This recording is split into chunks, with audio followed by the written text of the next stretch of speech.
Mumbai's heat is a different kind of torment in May, so thick it shrouds the bones under your skin. At the auditorium outside Grant Road, the air was heavier for another reason: expectation. Wooden seats creaked with impatience as parents and teachers checked their watches. On stage, even the dust motes looked judged. I stood at the edge of the curtained wing, fiddling with a battered folder. My palms sweated against the pages, storyboards I had drawn for my documentary proposal, chawl voices. I was 17, wrists thin and bones quick under beige skin, still believing in what nobody could see. My heart battered my chest. I heard the laughter from the jury, not cruel, just expectant, bored, as one of the music students forgot his lines before me. When my name was called, I took 3 steps forward and recited my pitch, words like truth, city memory, lives unseen. At first, the hall was just silent. Their faces were paper masks, indifferent. My father sat in the 5th row, expression unreadable, eyes on the ceiling. I tried to ignore it, focused on the idea, capturing hidden stories of Mumbai's chawls, the crumbling, close-backed tenements where I'd grown up. Then I heard a laugh. Someone in the audience, big man, probably from the local merchants' union, muted like a cough in his hand. Laughter spreads with permission, and suddenly I felt a ripple, someone's auntie whispering, a boy from my building stifling a snort. My voice cracked, I faltered. One of the judges, a Marathi poet known for social grit, raised a hand. Arjun, Beta, this is not a career. Maybe we need to focus you on joining your father's accounting office now. The others murmured approvals. Another added, good stories are all very well, but what about the real world? I tried to answer, but my mouth betrayed me, a dry click, a swallow of nothing. I wished for anger, but I couldn't summon it. Instead, a heavy, strange resolve slipped over me like a second skin. I picked up my folder and walked off stage, back straight, face blank. That night, father said nothing at dinner.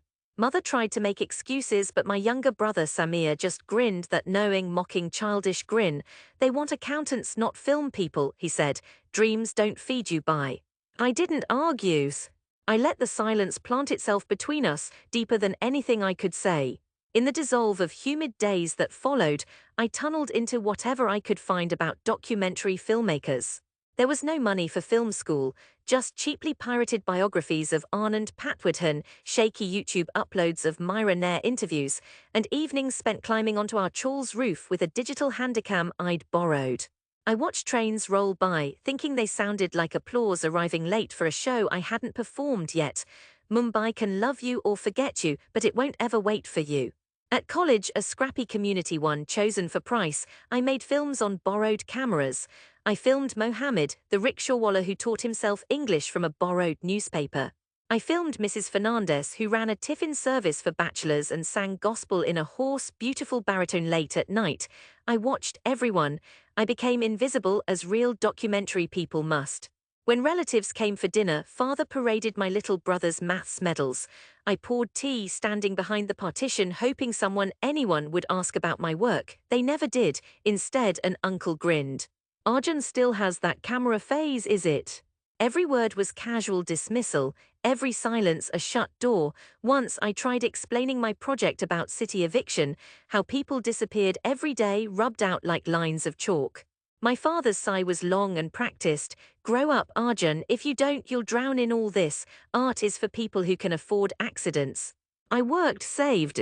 At 25, I landed a freelance assistant job on a food documentary that took me into Mumbai's raw kitchens, slipping between boiling oil and swearing cooks, sweating as we shot for 10, 12 hours. I learned the secret language: light, lens, respect for people's time. It was not romantic. I held heavy equipment until my fingers blistered, came home to the chawl in the monsoon's sticky dusk, shoes muddy with the city's tears. My neighbors thought I had failed to become real. But I kept shooting the side projects at night. I met a woman named Gauri who stitched labels onto cheap denim at a Versova export factory, her son asleep beside her on the floor.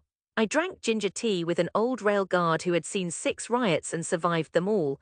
In dim editing rooms, their faces became my obsession. I learned to be patient, to trust the city's confessions, to wait for the silence after the noise. Years passed, my work was better, but Mumbai never clapped for me. Father grew older, my brother richer. There were days I doubted, but a stubborn core inside me, honed sharp by early laughter, refused to buckle. One evening, while watching rough cuts of my latest film, Home on Borrowed Land, my phone buzzed. A festival in Amsterdam, smaller than the big ones but real, wanted to screen my work. I couldn't afford the flight, but the email's words glowed on my screen, proof that someone somewhere could see the city through my eyes. I showed the invitation to my parents over tea. My father's eyes slid over the letter, then away. Europe is for rich people. What's the point? Who will pay for lights, for food? He's at least making something, my mother said gently, but her gaze dropped to her teacup. I'll go, I said. I have to see what's possible. Neither encouraged me, but neither stopped me. In our house, indifference was as loud as anger. I left with a second-hand suitcase, a tiny GoPro, and the invincible core inside me hardening once again. Amsterdam was grey, wet, clean. The other filmmakers wore expensive raincoats, spoke in careful English. I fumbled through panels and screenings, gripping the battered folder with my notes, a holdover from that first disastrous jury at 17. When they played my film, grainy handheld, messy with city voices, I watched the crowd.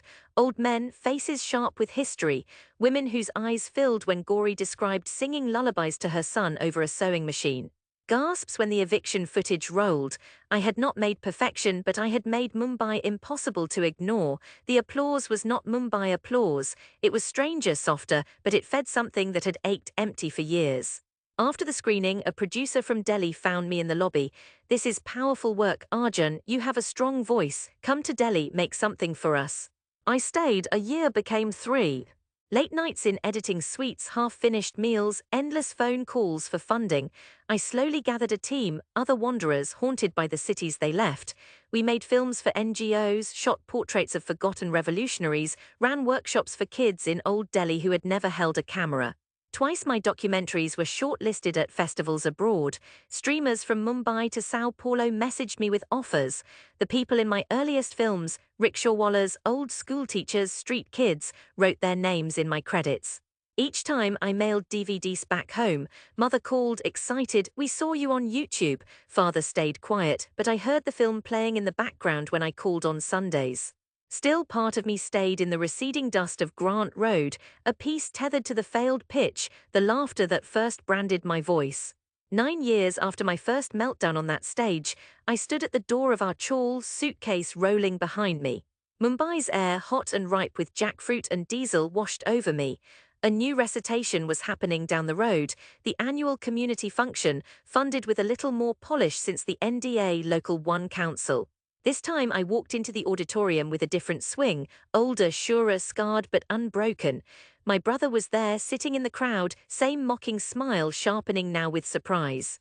Mother hugged me awkwardly as if I were a new guest. Father raised a hand, not a whole wave but no longer a reprimand. A hush descended as I crossed in front of the stage, carrying my slim laptop bag. Children ran in packs, skin gleaming in sweaty joy, while the older residents peered over their glasses. The MC, a local politician's nephew, ambitious, all freshly pressed shirt, tapped the mic to announce, "Today we have a special screening. Arjun Mehra, son of our chawl, brings us his film that's travelled to Europe, Delhi, maybe even the Oscars someday, who knows." The crowd turned, a couple of uncles squinted, one muttered, "Who knew he'd do anything, nah. Always with the stupid camera." A projector whirred as we set up. My hands were steady as I connected the cables. For a moment I saw the teenager I'd been, knees knocking, sweat soaking his collar. I looked back at my family. This time my father's thumb moved on the armrest, an inch, a sign. Mother smiled, pride making her eyes widen. The lights dimmed, silence dropped, thick and anticipatory. I pressed play. Images bloomed on the screen, the blue-black shadow of the chawl corridors, Samir playing cricket behind a threadbare sari, Mrs. Fernandez singing in her kitchen, her cat winding between milk bottles.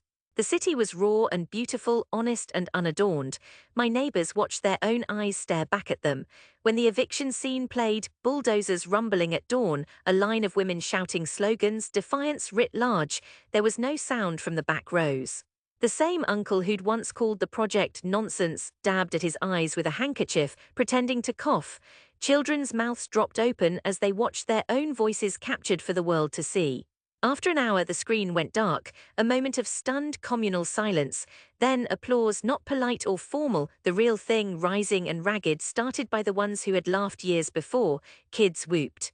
Samir pressed his lips together, unwilling to clap but eyes glowing. My mother pressed her hand to her chest. My father stood up, awkward, stiff but up, and his voice gravelly cut above the crowd. My son made this. Our chawl is here, all of us. Old women clustered near, asking me if their sons could try this camera work.